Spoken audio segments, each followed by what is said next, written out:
question first met Dillahunty. A little bit shorter one. What do you think about stem cell research? I think it's essential.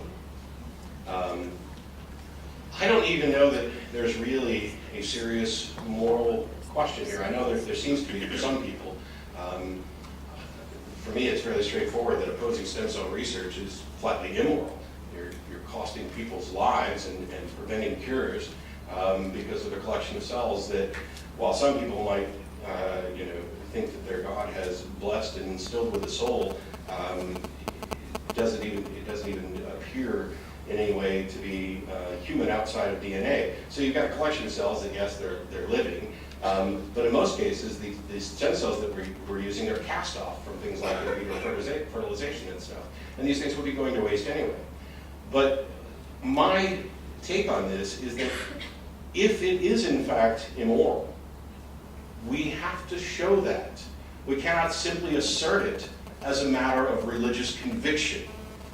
We live in a secular country governed by a secular constitution, despite what many apologists will say. God was voted out every time during the Constitutional Congress that there was an attempt to vote him in. We have the First Amendment.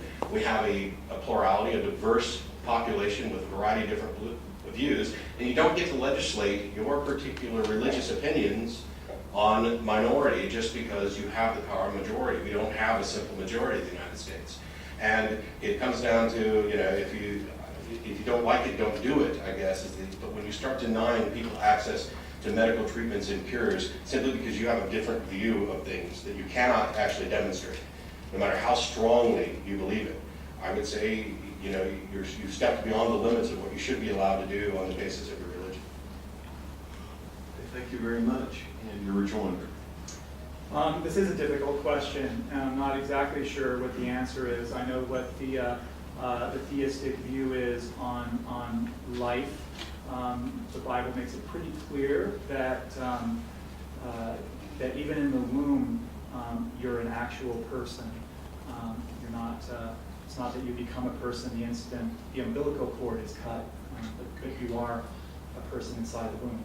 Exactly when that happens, the Bible isn't necessarily a science book, and so it doesn't really articulate that. But the problem is here that within a theistic Christian worldview, the human soul, the human life is so valuable that any attempt to kill it yourself, to kill other human lives, is seen as a moral wrong, as a sin. And because of this, Christians also oppose things like euthanasia. Suicide is considered wrong. Killing yourself, even you would think, well, it's myself. Why can't I do what I want to do with myself? But in the Christian perspective, you're created in the image of God. God created you for a purpose, and you are a special thing because you're made in the image of God, and you don't have that right to destroy yourself for something else that also is a human life. And so, in this kind of situation, it's a tough call.